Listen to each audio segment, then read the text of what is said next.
Let's discuss the soccer substitution strategy that your team can use today and what the data says that professionals should be doing with their substitutions. There are generally two types of substitutions. Number one, tactical substitutions. When coaches try to fix issues and improve performance when one of their players are no longer effective or when they're looking to sub out one position and put in another position. Number two, playing time management, where the coach is trying to give everyone ample playing time. The most common tactical reason to use a sub is for when a player is tired. Another common tactical situation that you want to use the soccer substitution rules is because you want to change how defensive or offensive your team is based on making them more offensive when your team is losing or more defensive when your team is winning. If one of the team's defenders is red carded, then most coaches will sub out either a forward or a midfielder in order to put on another defender to shore up the back line for the rest of the game.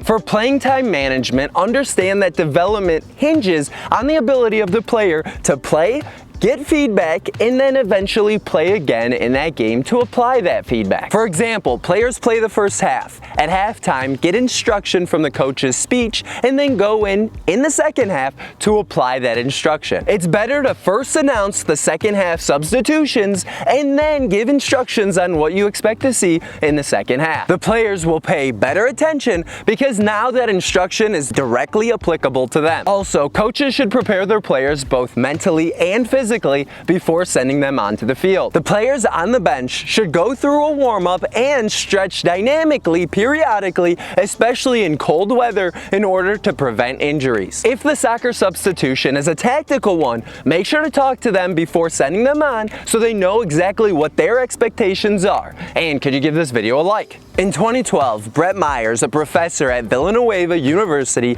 and a data analytics consultant for the Columbus Crew, published a paper. This was based on his findings in the top-tier leagues in Italy, Germany, Spain, England, and the US, who are only allowed 3 substitutions per game. Myers found that a team that's losing, their coach should make their first substitution prior to the 58th minute of a 90-minute match. The soccer substitution window for the second sub is before the 73rd minute, and for the third sub before the 79th minute. The position of the substitutes didn't matter. Additionally, if a team was ahead, then he found that when you make your substitutions made little difference. Teams that followed his advice were more than twice as likely to narrow the goal deficit. Players off the bench tend to be more productive than the players that they replace and the players that have been playing the entire game. On the StatsBomb website, Colin Trainer analyzed the top goal scorers of the biggest 5 European leagues. He found that players subbed on after the game that already started scored at the highest rate of 0.65 goals per 90 minutes of play. The rate was 50% more than the players that were subbed off, who averaged about 0.42 goals per 90 minutes played. And even better than players who played the entire 90 minutes, who averaged 0.38 goals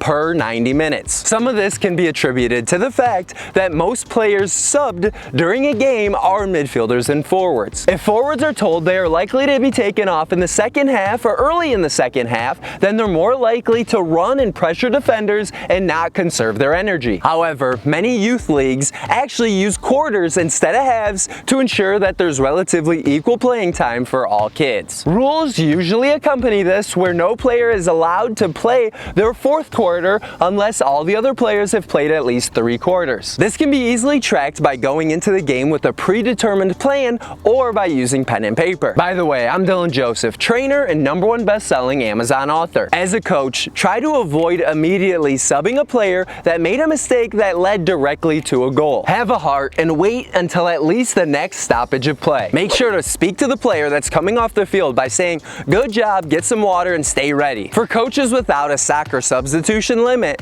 such as in the middle school and high school range, avoid having excessive substitutions. Players cannot be subbed in on the fly like in hockey, and the rhythm of play will break down. Unless you've communicated before the game that substitutions will occur at less than 10-minute intervals, players will be worried that their mistakes will lead to them getting subbed off, thereby leading to them making more mistakes because of their fear of those mistakes. For example, say you have a team with 18 players. This would break down roughly to 11 starters, 1 goalkeeper on the bench, and 6 other bench players. Therefore, if you're trying to promote fairness, you can sub players on halfway in between each half. If you have weaker players on your team that could limit your team's upside, then consider giving them shorter shifts, say 12 to 15 minutes. If you care more about winning, you can sub your bench players on 10 minutes before halftime and then again in the second half if your team is winning. Another great option for coaches who want to win but still want all their players to see the field is have their starters start for the first 15 minutes in, say, a 40-minute half. Have subs play for 15 minutes and then have your starters go back onto the field for the last 10 minutes of the half. However, be careful with subbing off too many good players at once